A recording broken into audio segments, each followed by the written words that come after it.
I would like to try to, as we're about halfway through the budget debate, kind of summarize where we're at and the very clear differences that exist between my Republican colleagues and those of us on this side. And I think if the American people pay attention, the differences are pretty clear. What some of us are trying to do is to take a hard look at the very serious problems facing our nation and do our best to come up with sensible solutions to those problems. And I think that is what the budget process should be about. What are the problems facing this country? What are the best solutions that we go forward?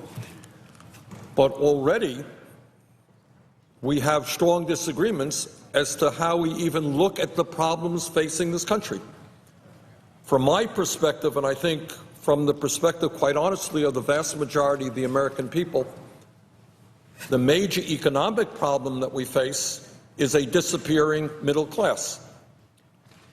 Now, the good news is that compared to where we were 6.5 years ago, we have made significant progress. I think most Americans remember that after the Wall Street crash caused by the greed and recklessness and illegal behavior on Wall Street, that at that point, as President Bush was leaving office, we were hemorrhaging 800,000 jobs a month. Hard to imagine, 800,000 jobs a month. My Republican colleagues and I would agree, say the job creation now is not as strong as it should be. Fair enough. I would like to see more than 200,000 jobs a month being created. But no one will deny that 200,000 jobs a month being created is a heck of a lot better than losing 800,000 jobs a month, which is where we were when President Bush left office. My Republican friends say the deficit is too high. I think they have a point. It's about $483 billion, pretty high deficit. But I hope no one denies that $483 billion deficit is a heck of a lot less than the $1.3 trillion deficit that existed when President Bush left office. When President Bush left office, the financial system, not only in America but all over the world, was teetering on collapse.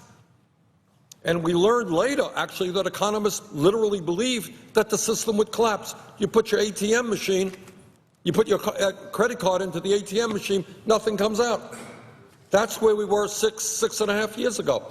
Today, for better or worse, the stock market is soaring, and the financial system today seems reasonably solid. No one denies that it was a lot better than it was 6.5 years ago. So we've made some progress, despite, I must say, consistent Republican obstructionism. But we've made some progress. But I would be the first to agree with my Republican friends, anybody else, that we are not anywhere near where we should be. Unemployment has gone down. The official unemployment rate is about 5.5% right now. But let me tell you, Mr. President, the official unemployment rate is not the real unemployment rate.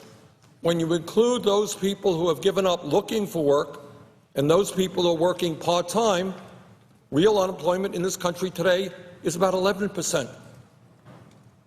Youth unemployment, which we never talk about, but is a very serious problem, about 17%.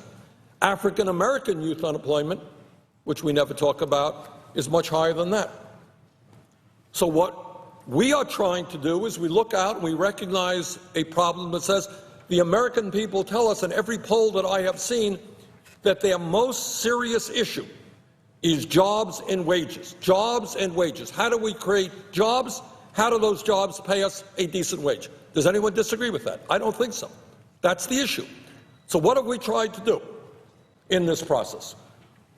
What we on this side have tried to do is say, okay, how do we create jobs? What is the fastest way that we can create the millions of jobs that our country and our economy need? What economists tell us is the fastest way to create jobs is through investment in our infrastructure.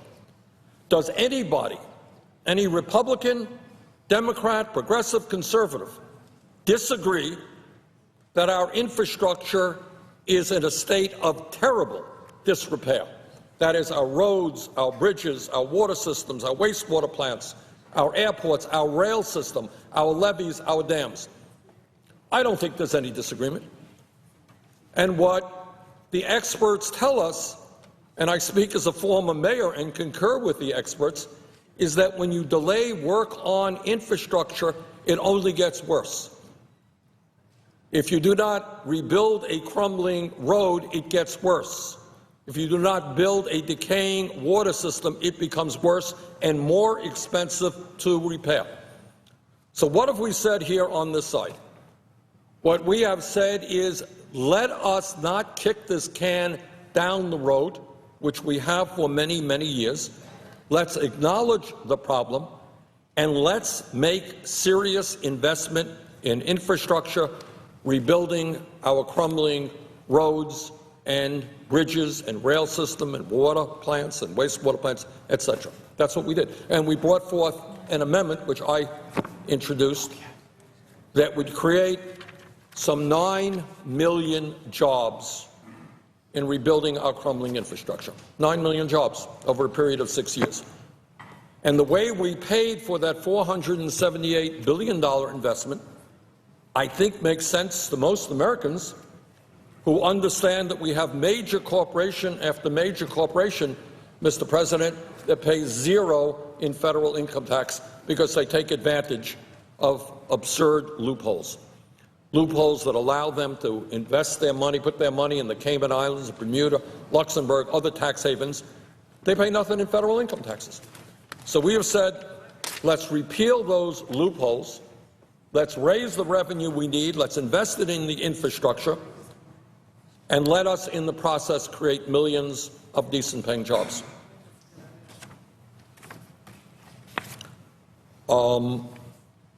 So I would say that that is a sensible response to the job crisis. In terms of income and wages, I think everybody, or almost everybody, understands that the federal minimum wage today of $7.25 an hour is literally a starvation wage. It has to be raised. And what we are trying to do on our side is to raise the minimum wage, and I'll be having an amendment to do that. We're trying to deal with the serious inequities regarding pay differentiation in America between male and female workers. Women workers are making 78 cents an hour compared to the wages paid to men. That makes no sense to me. We've brought forth an amendment. Senator Mikulski brought forth an amendment to bring pay equity.